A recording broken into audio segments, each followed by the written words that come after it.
Om Shanti. Good morning. साकार मुरली 11 जनवरी 2024। बाबा का मीठा मीठा पत्र मीठे मीठे बच्चों के मीठे मंथन के लिए। मंथन शुरू करने से पहले आज के समान में टिक जाते हैं और अनुभव करते हैं, मैं संपूर्णता के समीप आत्मा हूँ। संपूर्णता अर्थात सर्वगुणों में संपूर्ण, आत्मभाव में संपूर्ण, कर्मातीत के करीब पहुंचने वाली आत्मा हूं। आज की साकार मुरली बाबा ने पूरी मुरली में बार बार एक चीज को व्यक्त किया है कि student life is the best life. इसकी थोड़ा गहराई में हम जाकर देखेंगे, स्टूडेंट लाइफ बेस्ट लाइफ क्यों कहा जाता है। ऐसा क्या है जो दूसरी लाइफ में होता नहीं है। हम अगर अब सबसे पहले अपनी स्टूडेंट की लाइफ को देखें तो जब हम पढ़ने जाते हैं तो पहले ज़माने में भले थोड़ा सा कम रहता हो, आज के ज़माने में अगर देखो तो बच्चा पढ़ने जब जाता है तो सारा कुछ माँ बाप करते हैं। एडमिशन कराना, उसको कब ले जाना, कैसे लाना। इवन दो सुबह बच्चा उठने से पहले उसका टिफिन तैयार हो जाता है, उसका ड्रेस तैयार हो जाता है, सब कुछ पैकिंग वैकिंग करके। इवन अभी मैंने तो यहाँ देखा है कि लोग बच्चे का बैग लेकर के उसके बस स्टैंड तक जाते हैं, बस में बिठा देते हैं, जब तक देखेंगे नहीं टाटा बाय बाय करते रहेंगे। वापस आएगा तो बस आने से पहले ही पेरेंट्स वहाँ पर जाके खड़े हो जाएंगे, फिर उसका बैग लेकर के आएंगे, उसकी ड्रेस उतारेंगे, साफ सफाई करेंगे, खिलाएंगे पिलाएंगे सुलाएंगे। इतना केयर कौन सी लाइफ में मिलता है, आप बताओ। स्टूडेंट लाइफ में ही, मैं लौकिक की बात कर रहा हूँ, लौकिक में तो आए नहीं हूँ। सोचो इतना ज़्यादा ध्यान होता है, इसलिए कहा student life is the best life. परंतु जब हम स्टूडेंट लाइफ में होते ना तब उसकी अहमियत नहीं होती। तब क्या होता है, हम अपनी खुशियों को पोस्टपोन करते रहते हैं। स्टूडेंट लाइफ में फिर सोचेंगे जूनियर में है तो हाई स्कूल में जाएंगे, हाई स्कूल में होंगे तो ग्रेजुएशन में जाएंगे, ग्रेजुएशन में होंगे तो फिर नौकरी मिलेगी, और बाद में जब बड़े होते हैं तो कहते हैं वही लाइफ अच्छी थी, है ना। कई लोग कहते हैं कि पैसे तो हमने बहुत कमाए लेकिन शौक पॉकेट मनी से ही पूरे होते थे। मतलब पॉकेट मनी मतलब पिताजी की कमाई, क्योंकि रिक्वायरमेंट मिनिमम होती थी और खर्चे के तो पैसे मिलते ही हैं। अब सोचो उस टाइम में, कॉलेज के ज़माने में लोग कितनी मूवी देखते हैं। मैं अपना ही अगर कहूँ तो उतनी मूवी मैंने नौकरी के बाद तो नहीं देखी जितनी उस लाइफ में देखी थी, कॉलेज लाइफ में देखी थी, खास करके टेक्निकल एजुकेशन में, इंजीनियरिंग कॉलेज में। तो ये क्या है, तो वो लाइफ मतलब क्या होता है, कोई जिम्मेदारी होती नहीं है। एक ही जिम्मेदारी कहो या इंटरेस्ट जिसको नहीं होगा उसको जिम्मेदारी लगती है पढ़ाई की, बाकी तो कोई जिम्मेदारी होती नहीं उस लाइफ में। तो मतलब स्टूडेंट लाइफ बेस्ट लाइफ इसलिए, चिंता मुक्त, भय मुक्त, डर किसी का लगता नहीं, भाई कुछ भी कर देंगे तो किसी चीज से कोई फर्क नहीं पड़ता है। अब हमारी ये स्टूडेंट लाइफ जो हम भगवान के बने वो बेस्ट है कि नहीं है, वो चेक करना है। क्यों बेस्ट लाइफ है? उस स्टूडेंट लाइफ में कोई प्रोफेसर पढ़ाएगा, टीचर पढ़ाएगा, लेक्चरर पढ़ाएगा। यहाँ हमें कौन पढ़ाता है? स्वयं पढ़ाने वाला निराकार परमपिता परमात्मा वर्ल्ड एलिमेंटी अथॉरिटी इस सृष्टि पर आकर के पढ़ा रहा है, तो नशा तो रहना चाहिए। और ये स्टूडेंट लाइफ आने के बाद आप एक चीज़ समझ सकते हो कि वो लाइफ फिर से वापस आ गई। कई माताएं डायरी पेन लेकर के जाती हैं तो उनके जब पोतरे पूछते हैं दादी कहाँ जा रही हो, तो बोलेंगे हम कॉलेज जा रहे हैं। तुम्हारा इस उम्र में कौन सा कॉलेज चलता है, नशा की बात है।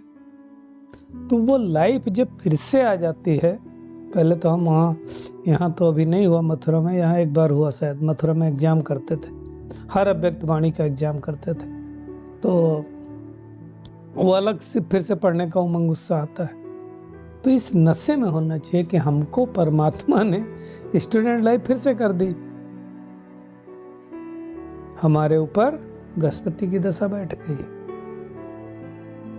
तो वो स्टूडेंट लाइफ का फिर आपको मजा आएगा। बाबा ने आज कहा कि किन बच्चों को सबसे ज्यादा प्यार मिलता है? जो बच्चे अनेकों के कल्याण के निमित्त बनते हैं, तो उनको उनकी दुआएं वापस मिलती हैं, और जब दुआएं वापस मिलेंगी तो यही सोचेंगे कि हमारे रक्षक हैं। तो कल्याण जिसका केयर करेंगे तो दुआएं देंगे, तो वो क्या करेंगे फिर? दुआएं जब देंगे अर्थात प्यार देंगे, तो हम उड़ते रहेंगे, उड़ती कला में जाएंगे। इसलिए कहते हैं सेवा करो। सेवा मतलब ये एक ऐसी सेवा है कि किसी को अगर आपने रास्ता दिखा दिया, जीवन जीने की कला सिखला दी।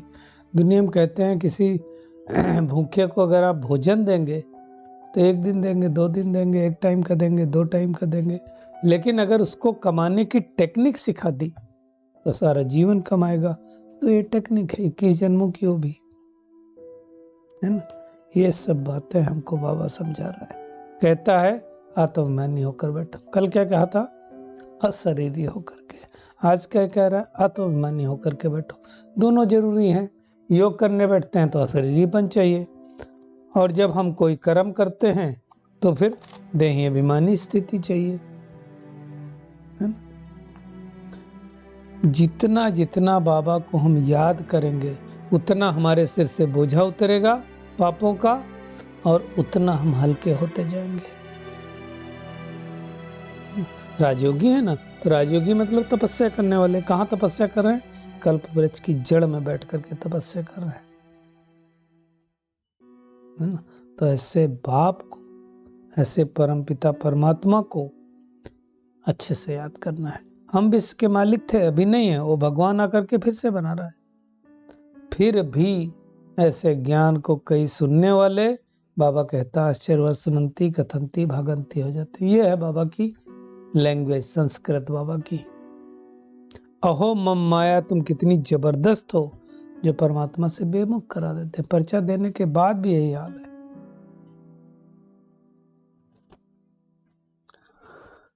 तो कोई समझदार बच्चा है, कोई बेसमझ है। समझदार किसको कहा जाएगा? आज की दुनिया में भी देखो समझदार किसको कहा जाता है? जो आगे पीछे का देख करके करता है। बाकी बेसमझ कहा जाता है। जो तुरंत तुरंत का देखता है तो उसको बेसमझ ही कहा जाएगा ना। जो भविष्य का दिग्दर्शन ना कर सके उसको बेसमझ कहा जाएगा।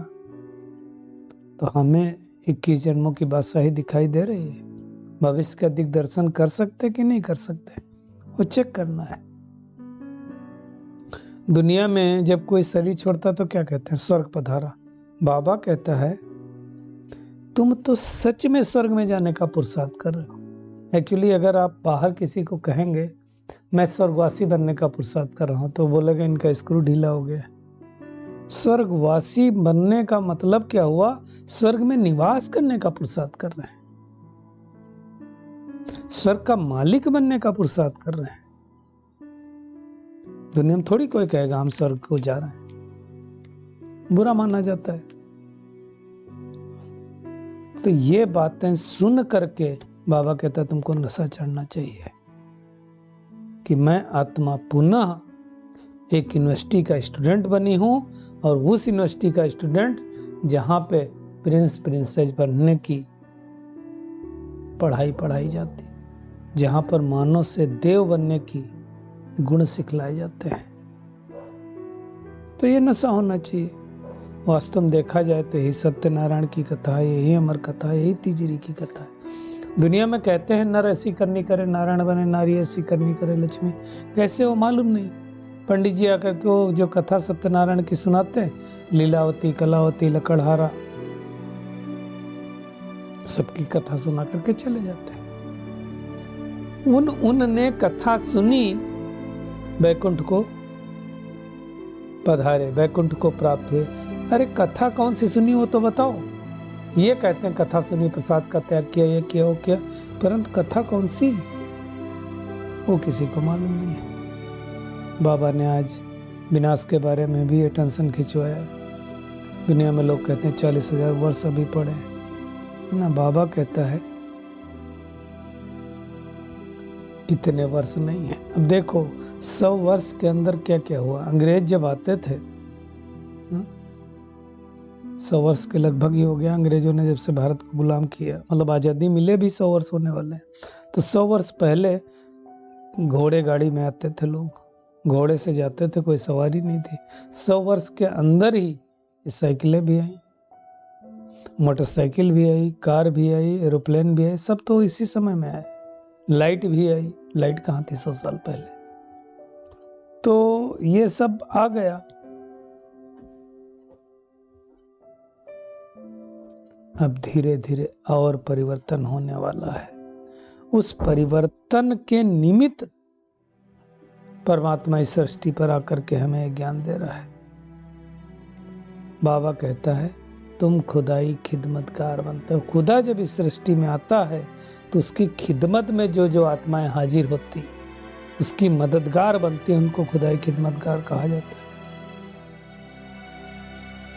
जो जास्ती मदद करते हो जास्ती ऊंच पद पाते हैं। बाकी ऐसा थोड़ी होता है कि किसी को दो वक्त की रोटी न मिले, मिलती। तो अच्छी तरह से समझ करके हमें पुरुषार्थ करना चाहिए।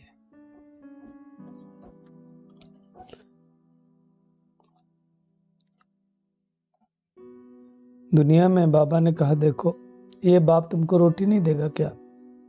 किसी का बाप अगर गरीब हो तो भी बच्चों को खिला के ही खाता है ना, तो ये तो परमात्मा है, ये भूखा कैसे रख सकता है?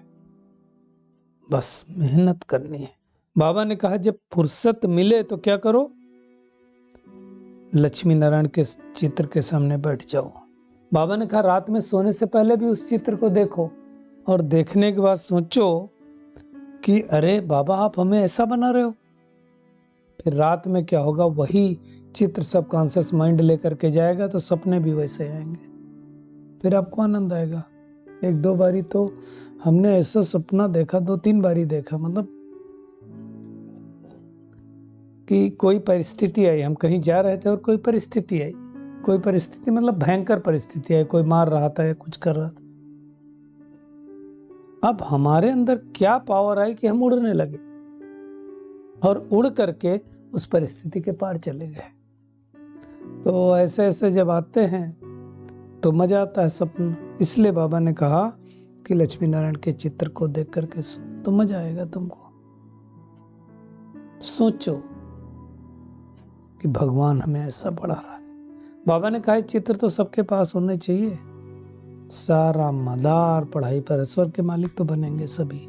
जो राजयोग सीख लिया, ज्ञान अच्छा लग रहा है, मुरली अच्छी लग रही है, नुमासाम कर रहे हैं, अमृत बेला कर रहे हो, तो सब जाएंगे। लेकिन कौन सा पद मिलेगा ये मेहनत के ऊपर डिपेंड करता है। भगवान हमें ऐसी बादशाही देता है जहाँ धरती समुद्र आकाश सब कुछ हमारा होगा।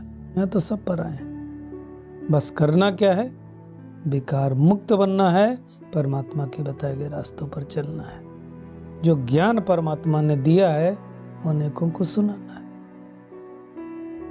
हमें ज्ञान बांट दिए ना बाबा ने। दुनिया में तो देवियों को स्थूल हथियार दिखा देते, वैसा नहीं है। तो बाबा कहता ऐसी दुनिया में तुम जाओगे। सोचो भारत में कोई कमी नहीं थी, कितना सोना था। आप सोचो खाली एक मंदिर को, ऐसे तो सोने के बहुत मंदिर हैं। बाबा ने कहा है आज कि वो सब ऊपर आ जाएंगे। जो नीचे चले गए हैं, जो दब जाते हैं, बड़े बड़े राजाओं के जो तहखाने अंडरग्राउंड होते हैं, वो सब निकल आते हैं, कारीगर लेकर के आएंगे और तुम्हारे महलों में लगाएंगे। अब सोचो एक सोमनाथ का मंदिर जिसको महमूद गजनबी को 17 बार आना पड़ा लूटने के लिए, उसमें इतना सोना था तो बाकी कितना होगा। और 18वीं बार कहते हैं जब आया तो वो रास्ते में शरीर छोड़ गया। सोचो तो हम कितने भाग्यवान हैं, हमें ऐसी दुनिया की बादशाही भगवान दे रहा है जहाँ हेल्थ, वेल्थ, हैप्पीनेस सब कुछ होगी, वो भी 21 जन्मों के लिए। तो बाबा कहता है ऐसा बोर्ड भी तुम लगा सकते हो। कई बच्चे बाबा को लिखते हैं तूफान बाबा बहुत आते हैं। बाबा कहता वो तो आएंगे, ब्रह्मा बाबा के पास पहले आते थे, फिर हमारे पास आते हैं। मुख्य बात हमें एक ही चीज ध्यान रखना कि भगवान हमें योग सिखला रहा है। श्री कृष्ण को दुनिया में योगेश्वर कहते हैं ना, इसका मतलब उन्होंने ये योग ईश्वर से सीखा होगा, तब तो योगेश्वर कहलाए। तो हमें योग भगवान सिखलाता है, ईश्वर सिखलाता है, इसलिए योगेश्वरी नाम रखा हुआ है। बाबा ने कहा ज्ञानेश्वर ज्ञानेश्वरी भी तुम इस समय बनते हो, फिर जाकर राजराजेश्वरी बनेंगे। तो क्या करना चाहिए? आज का होमवर्क क्या है? एक तो यही होमवर्क है कि इस नशे में रहो, भगवान हमें पढ़ाता है, हम गॉडली स्टूडेंट हैं, हमारा student life is the best life. अपने लक्ष्मी नारायण के चित्र को हमेशा सामने रखो, हमें ऑब्जेक्ट को हमेशा सामने रखो और सोचो हमारे ऊपर बृहस्पति की दशा बैठी। बाबा ने कहा भ्रमरी की तरह आप सामान बनाने के लिए भू भू करते रहो। खुदा इस दृष्टि पर आया है तो खिदमतगार बनो, मेहनत करो। आज का बाबा का वरदान है देह भान से न्यारे बन, परमात्म प्यार का अनुभव करने वाले कमल आसनधारी भव। अब कमल, दुनिया में तो कोई कमल बैठ नहीं सकता है। दिखाते हैं ना दुनिया में देवताओं के लिए कमल हस्त, कमल नयन, कमल नेत्र, ये अक्सर करके आपको श्री कृष्ण के लिए या वो लक्ष्मी के लिए ऐसे बोलते हैं, है ना। बाबा कहता है तुम्हारे आसन की निशानी है कमल, माना पवित्र, जो कीचड़े में रह करके भी कीचड़ का असर नहीं होता है। मतलब शरीर का भान जरा भी आकर्षित ना करे। जैसे ब्रह्मा बाबा चलते फिरते फरिश्ता रूप या देवता स्वरूप उनको स्मृति में रहता था। बाबा ने कहा ऐसे देही अभिमानी स्थिति में रहो, हल्के रहो। तो जो ऐसे देहभान से न्यारे होते हैं वही परमात्मा प्यारे बनते हैं। वैसे हमें देहभान से न्यारा रहना है। स्लोगन है आपकी विशेषताएं व गुण प्रभु प्रसाद है। जो भी आज ज्ञान हमें मिला है, जो भी शक्ति मिली है, वो किसकी देन है? भगवान की देन है। इसलिए मेरा मानना ही देह अभिमान है, ये मैंपन ही हमें नीचे गिराता है। इसलिए हमें देही अभिमानी बनना है और मेहनत करनी है कि अब हमें ब्रह्मा बाप समान फरिश्ता बनना है। उसके लिए क्या करना पड़ेगा? अपना लाइट का फरिश्ता स्वरूप सामने दिखाई दे और भविष्य जो लक्ष्मी नारायण का स्वरूप है, देवताई स्वरूप है, वो दिखाई दे कि ये छोड़ा ये लिया, तब संपूर्णता के समीप आएंगे। तो शुक्रिया मीठे प्यारे बाप दादा, शुक्रिया आप सभी का इस मीठे मंथन के लिए। ओम शांति।